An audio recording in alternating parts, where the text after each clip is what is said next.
Pakistan's United Nations official Maleeha Lodhi tried to portray a 17-year-old Gazan girl named Ravaya as a victim of pellet guns in Jammu and Kashmir. It goes without saying that Pakistan was lying in its bid to defame India.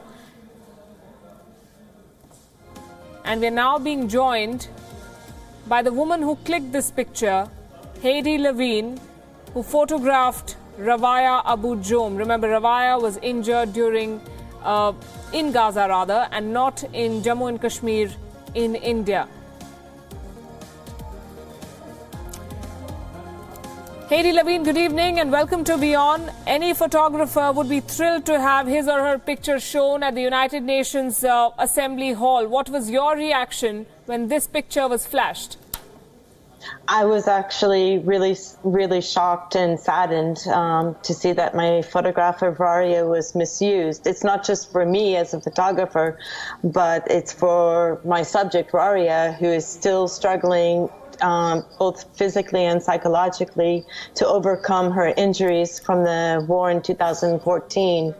I would have loved that I could have somebody holding her photograph or any of the other victims of the war that I photographed, lobbying on their behalf in the UN General Assembly. Unfortunately, this is not the case. So, as I said, I feel like it's compromised the dignity of this young woman who was 17 at the time. So, yes, I'm very, very shocked, and I hope that this was done as some kind of mistake by an assistant who downloaded and printed my photograph without my permission. But I haven't heard any kind of explanation so far. One is assuming that before putting up any facts or pictures or anything on a platform like the United Nations General Assembly, thorough research is done. So whether it was a mistake or intentional is something that is yet to be established.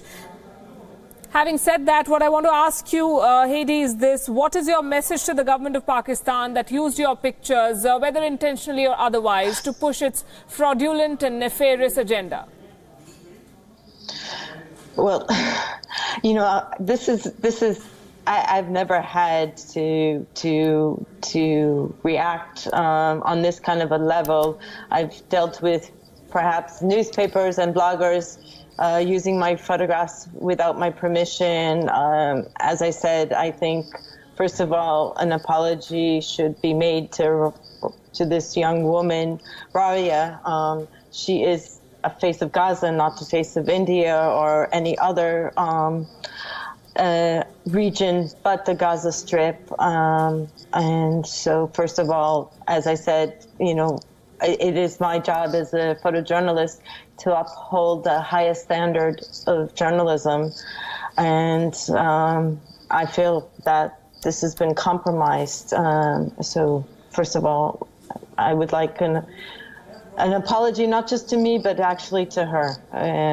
Because, as I said, I feel like it's compromised her dignity. It's a very moving picture. Tell us a little more about Ravaya. Tell us her story and the story of this picture.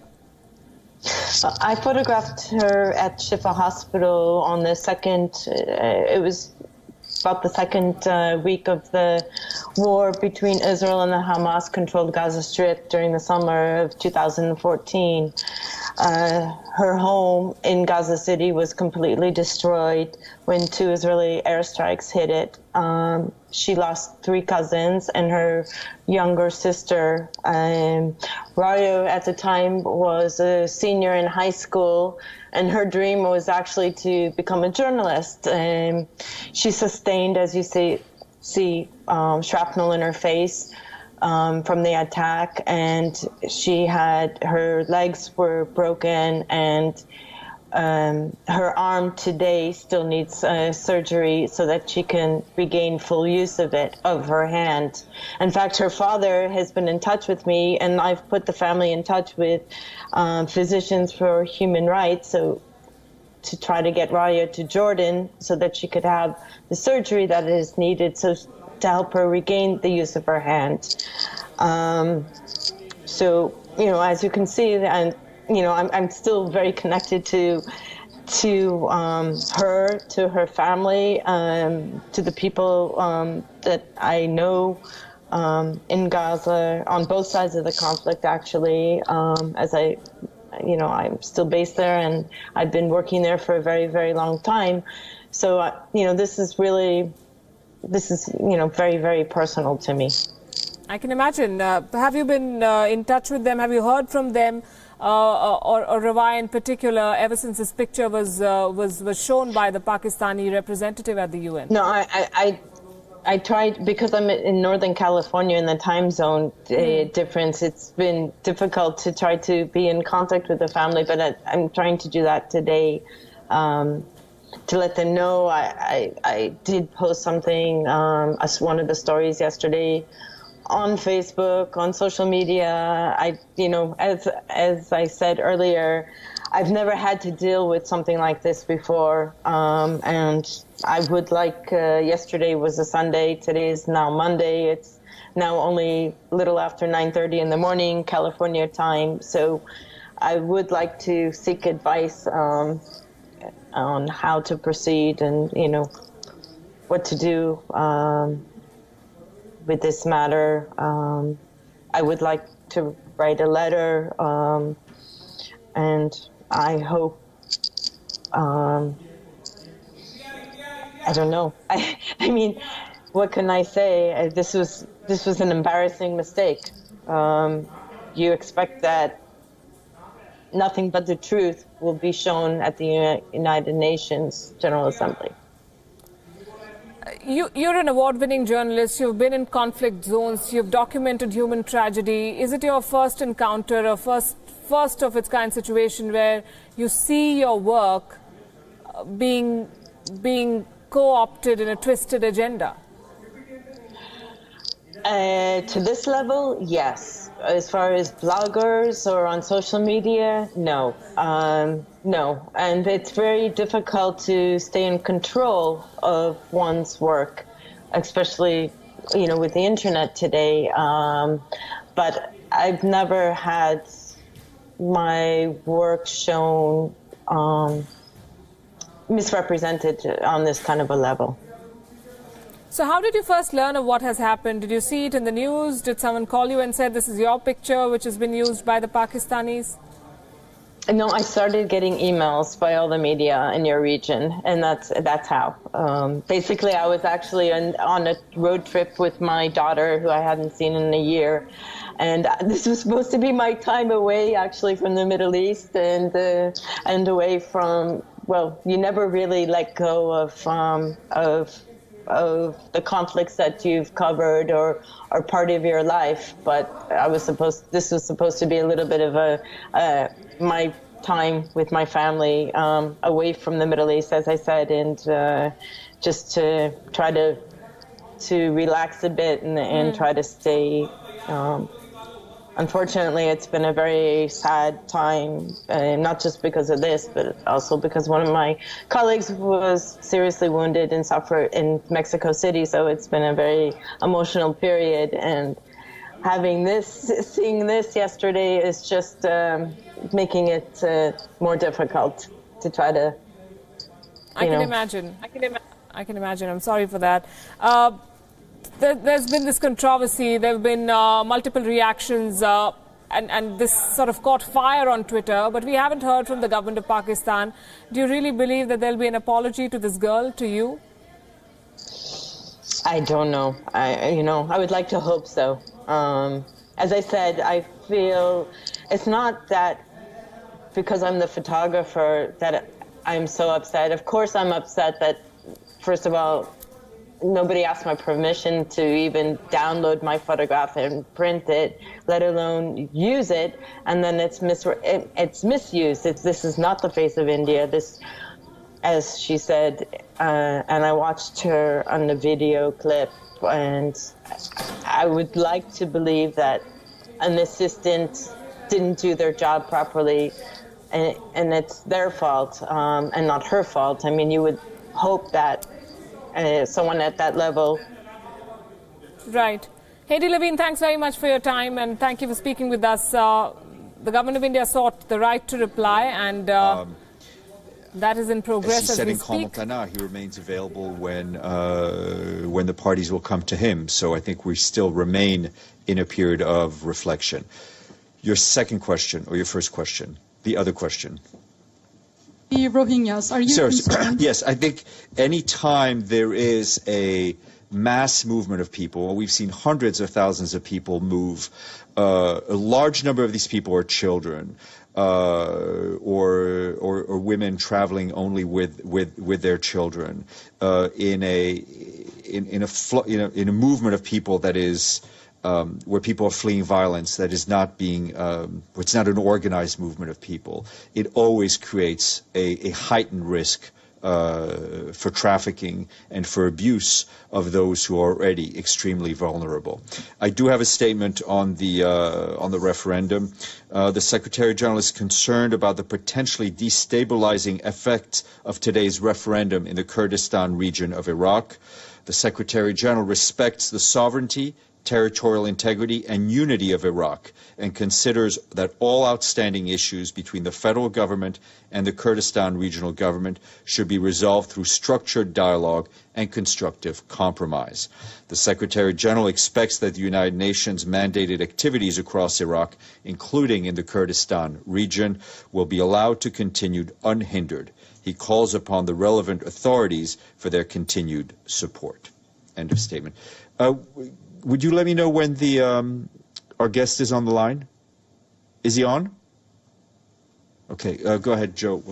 Yeah, now that you've read that out, the organizers of the referendum said that the purpose of the referendum was to document the sentiment of the Kurdish people.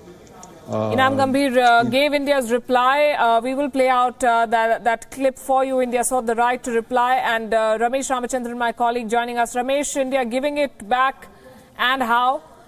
The picture of Lieutenant Umar Fayaz. Indeed, we've just heard the Indian delegate, Ms. Paulomi Tripathi, exercise India's right of reply to the statements made and allegations made by Pakistan in a few days ago. And she referred to the obfuscation and the attempt to sort and perpetrate lies when she held aloft, when Maleeha Lodhi held aloft the picture of a girl purportedly representing Jammu and Kashmir, whereas the picture belonged to Rawa Abu Joma, a girl from Palestine. And in response to that photograph, Palki, Ms. Tripathi from the Indian Ministry of External Affairs held aloft the picture of Lieutenant Umar Fayaz. Remember, he was a young officer of the Indian state of Jammu and Kashmir, and he was kidnapped in the month of May and tortured and killed by Pakistan-supported terror groups. And she held aloft that picture to suggest, to tell the world that this is the real face of Pakistan-sponsored terrorism, which Pakistan was sought to obfuscate and hide from the world at large. Have we heard from the Pakistani side on what they did, putting up the fake picture and now being exposed for it? Well, clearly it was a faux pas, a gaffe from the Pakistani diplomat, Ms. Maleeha Lodhi. Now, for the record, Pakistani diplomats are telling their own media that it doesn't matter what picture they used as long as it conveyed the import or the sentiment behind their assertion. But the fact remains that, as Ms. Tripathi, the Indian diplomat, pointed out just moments ago, that this is the true picture, that of Lieutenant Umar Fayaz, who was abducted, tortured and killed by terror groups supported by Pakistan in the month of May this year. And if I could just quote from the relevant portion of her speech, Palki, it says, "This is a real and not a fake picture of Lieutenant Umar Fayaz, a young officer from the Indian state of Jammu and Kashmir. Umar Fayaz was kidnapped at a wedding celebration. He was brutally tortured and killed by Pakistan-supported terrorists in May 2017. This is a true picture. It portrays a harsh and tragic reality, a picture of terrorism emanating from across our borders that the people of India, especially in the state of Jammu and Kashmir, have to struggle with every day. This is a reality which the permanent representative of Pakistan sought to obfuscate," unquote. Right, the reaction from India coming on expected lines, and as Ramesh read out, the government of India saying that this was a cynical and misleading attempt by Pakistan. The Indian representative also referred to Rabia Abu Joma, the girl from Palestine, whose picture was put up by Pakistan, and Pakistan sought to tell the world that this is what happens in Jammu and Kashmir, and this is the kind of humanitarian right, I'm told that we will play out for our viewers that statement made by the representative from the Ministry of External Affairs. As the hub of global terrorism. She did so by callously holding up a picture of an injured girl. It was a photograph of Rabia Abu Joma, a girl from Palestine. The picture was taken on 22nd July 2014 by an American photographer, Heidi Levine. This photograph was published by New York Times on 24 March 2015 under the caption, Conflict, Courage and Healing in Gaza. The permanent representative of Pakistan misled this assembly by displaying this picture to spread falsehoods about India. A fake picture to push a completely false narrative.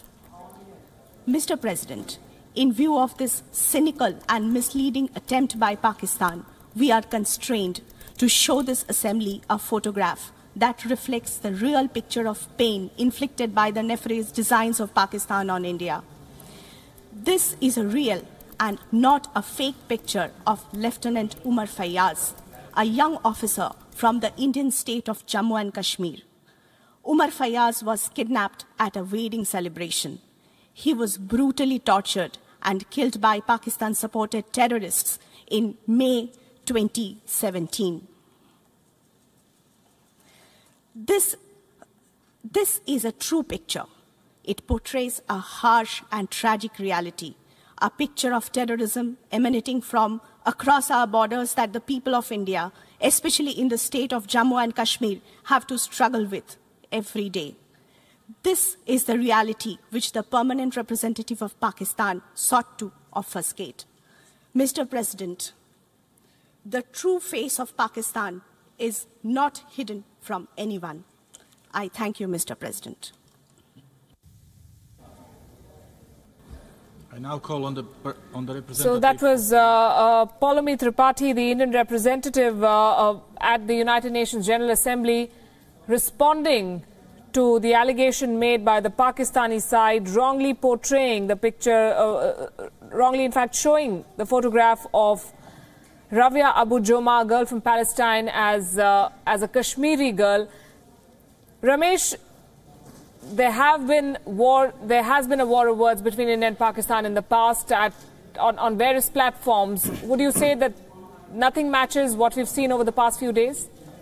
Absolutely, Palki. The picture of Lieutenant Umar Fayyaz, which the Indian diplomat held aloft for the benefit of the world community, to my mind, manifests is a good example of India's consistent position and narrative for the last year and a half, starting from the Pathankot attack in early 2016, followed by the Uri attack in September last year again. And India has been saying at every international forum, at every opportunity, that Pakistan is complicit. Pakistan is guilty of using terror as an instrument of state policy and trying to foment violence and terrorism on Indian territory. And the world community needs to lean on Pakistan to make it desist from using terror to wage a war, a proxy war in terms against both India on the eastern frontier and Afghanistan on Pakistan's western frontier. And just to give a flavor of where India is coming from, Palki, we saw the Indian diplomat earlier, a few days ago, reply to Pakistan's assertions by calling Pakistan terroristan and saying that Pakistan's quest for a land of pure has only produced pure terrorism. That, to my mind, encapsulates India's position on the issue of terrorism. Similarly, last year we saw India referred to or describe Pakistan as the Ivy League of terrorism. And Ms. Swaraj, in her intervention at the UN General Assembly just a few days ago, also harped on the same point. And she said, if I can just go through the salient features of her intervention there, she says, India is among one of the oldest victims of terrorism, and that the world community needs to introspect as to how to go beyond words and implement some of the decisions being taken by the UN General Assembly, including a consensus on the comprehensive convention. Pakistan misled this assembly by displaying this picture to spread falsehoods about India, a fake picture to push a completely false narrative. Mr. President, in view of this cynical and misleading attempt by Pakistan, we are constrained to show this assembly a photograph that reflects the real picture of pain inflicted by the nefarious designs of Pakistan on India. This is a real and not a fake picture of Lieutenant Umar Fayyaz, a young officer from the Indian state of Jammu and Kashmir. Umar Fayyaz was kidnapped at a wedding celebration. He was brutally tortured and killed by Pakistan-supported terrorists in May 2017. This is a true picture. It portrays a harsh and tragic reality, a picture of terrorism emanating from across our borders that the people of India, especially in the state of Jammu and Kashmir, have to struggle with every day. This is the reality which the permanent representative of Pakistan sought to obfuscate. Mr. President, the true face of Pakistan is not hidden from anyone. I thank you, Mr. President. Right, so you heard it once again from Poulomi Tripathi presenting India's side. Ramesh, what do the rules say?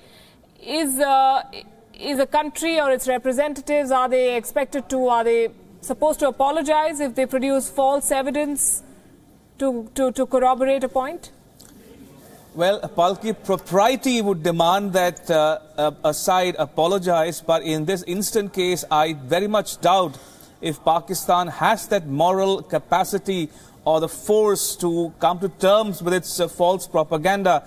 And just to quote the operative part from the Indian diplomat's speech, Palki, she said that a fake picture to push a completely false narrative. That is how she described Pakistan's efforts to hold aloft that picture of the Palestinian girl to show the situation obtaining in Jammu and Kashmir. And that, to my mind, sums up where India and Pakistan come from the respective positions and the narrative that Pakistan has sought to convey to the world at large and to mislead the international community. So what happens next? Pakistan made a point, the Indian foreign minister spoke, and now the Indian representative has sought the right to reply, and she has replied. Where do you see this going forward? Well, clearly, Pakistan would be well within its rights to go in for a third right of reply, but it remains to be seen whether it will exercise that option or not. But for the moment, as things stand now, Palki, India has firmly refuted and nailed Pakistan's lie officially on the floor of the United Nations when the Indian diplomat took to her seat and addressed the exercise the right of reply to call Pakistan's bluff, as it were, on the issue of alleged human rights violations in Jammu and Kashmir. She succinctly, consistently and very clearly and lucidly conveyed India's point that Pakistan is trying to push or peddle a false narrative when she held aloft the picture of the Palestinian girl. And by the way, WION Palki has indeed spoken to the photographer, the American photographer, who actually clicked that picture and which was published by New York Times in 2015. And we'll try to get more information and play out that story for the benefit of viewers who might just be tuning. But this is a news coming from New York at this point in time. India has exercised its right of reply to Pakistan's allegations on Jammu and Kashmir and clearly called out and nailed Pakistan's lie on the issue of alleged human rights violations in Kashmir. Yes, and I spoke to Hedi Levine, the photographer, who said at the very least she expects Pakistan to apologize to her for misusing her work and to the girl who's already going through both physical and psychological trauma after what she suffered then and how her picture is being misused now. Remains to be seen if Pakistan does apologize, but just to recap what the Indian side said, by displaying this picture, Pakistan has misled the assembly to spread falsehoods about India, a fake picture to push a completely false narrative. the Indian side calling it a cynical and misleading attempt by Pakistan, and saying that they're constrained to show this assembly a photograph that reflects the real picture of pain inflicted by the nefarious designs of Pakistan on India. The case of Lieutenant Umar Fayaz is a case that made national headlines. Ramesh, just recap for our viewers outside India why this was a turning point of sorts, why this was so shocking. A young officer killed at a wedding reception.